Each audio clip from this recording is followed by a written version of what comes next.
bem-vindo a mais um vídeo. E no vídeo de hoje vamos falar sobre o primeiro Kira. Não é o Kira que você tá pensando, e sim, o primeiro Kira é o Taro Kagami. E hoje vamos falar sobre o Taro Kagami e a sua história com o Death Note, certo? E outra coisa também que acho que você tá com dúvida, por que eu não tô trazendo uma gameplay? Porque eu quero dar uma mudada no conteúdo, certo? Um conteúdo que eu gosto, tipo o do Far, do Tropia, que eu assisto muito eles, eu gosto muito do conteúdo deles. Eu decidi trazer aqui pro meu canal que eu gosto desse conteúdo e provavelmente eu acho que vocês vão gostar também. Eu quero dar os créditos ao Mangatube que deu essa ideia pra mim de falar sobre o primeiro Kira. Então, sem mais delongas, vamos lá.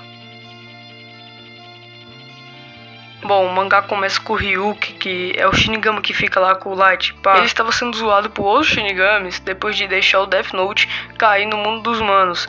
Aí depois ele vai pegar o caderno que deixou cair no mundo dos humanos. Então uma pessoa já achou o Death Note e a pessoa se chama Taro Kagami, de 13 anos. E até lembra um pouco o sobrenome do Light, que é Yagami. Ele encontrou no pátio da escola e então ele pega o caderno e usa ele como um diário, sem saber de nada do quanto ele é poderoso, esse caderno. Então ele chega em casa e bota no caderno o que aconteceu com ele nesse dia. Ele disse que apanhou de os meninos na escola, então infelizmente a gente descobre que ele sofre bullying na escola. No dia seguinte ele foi pra escola e soube que os alunos que bateu nele morreram de parada cardíaca. E os meninos morreram pois Taro botou o nome deles no Death Note, que quando você coloca um nome de um ser humano no Death Note, ele vai morrer em 40 segundos de parada cardíaca, mas tem outro jeito também de matar. E então a escola libera todos os alunos em questão de luto pelos meninos que morreram. E então no caminho de casa ele apanha de outros meninos de novo. E então ele chega em casa e bota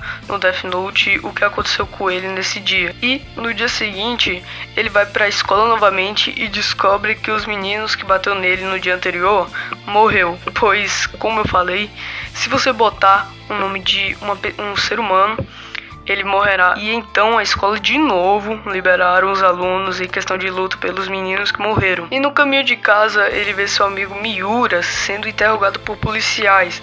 E esses policiais interrogaram ele, pois suspeitavam dele ter matado os meninos que maltratavam ele, que o Miura sofria bullying também. E Taro sai correndo com medo da polícia interrogar ele e vai para casa, pois ele sofria na mão dos meninos também. E quando ele entra no quarto, o Ryuki estava lá. Então ele fica assustado que nem o Light, que ficou também, e Ryuki fala as regras do Death Note. E o interessante é que tem algumas regras do Death Note, desse capítulo piloto,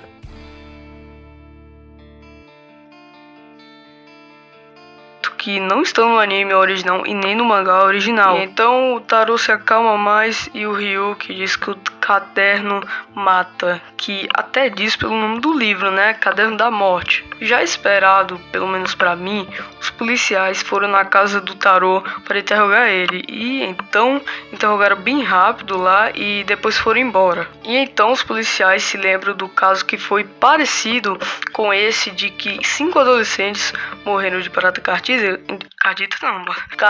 que foi esse que o Taro matou, esses 5 adolescentes, que os policiais lembraram é foda. Os policiais lembraram que do caso de muitas pessoas de uma empresa que morreram sem parar de parada cardíaca. Mas será que tinha um Kira bem antes do Taro?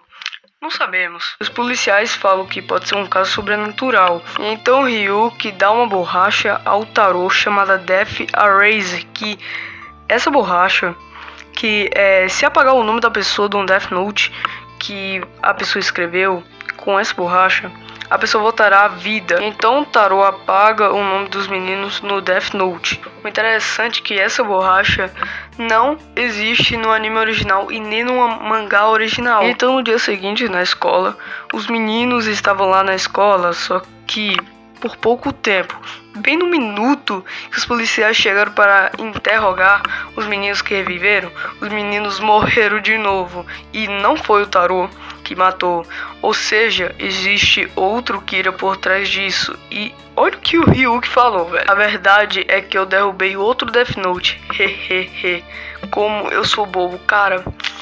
Você é um bobão. E esse Kira matava pessoas que falavam sobre a respeito do Death Note e quem o maltratava, que maltratava o Kira, né? Então o Taro imagina que pode ser o Miuri, o amigo dele que sofria bullying também lá na escola. Então o Taro vai correndo para casa do Miuri e, para surpresa de muitos, sim, era o Miuri por trás disso. Então o Taro fala para Miuri que é só apagar com a borracha Death Eraser, né, os nomes das pessoas que ele escreveu no Death Note. Mas o Taro pensou numa coisa melhor, que é levar os cadernos para a polícia para mostrar a eles. Quando a polícia viu os cadernos, eles não acreditaram. Então o Taro pediu pro Miuri matar a Taro e depois usar o Death Eraser, que é a borracha, para reviver o Taro.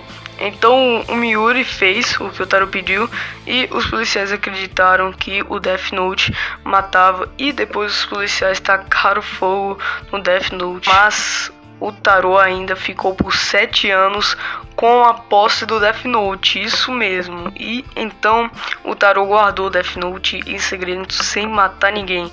E assim acaba. Então eu espero que vocês tenham gostado do vídeo. Se você gostou do vídeo, deixa o seu like, beleza? Acompanhe mais vídeos aqui no canal. Se você gostar do canal, se inscreve. Quando se inscrever, ativa o sininho das notificações para não perder mais nenhum vídeo, certo?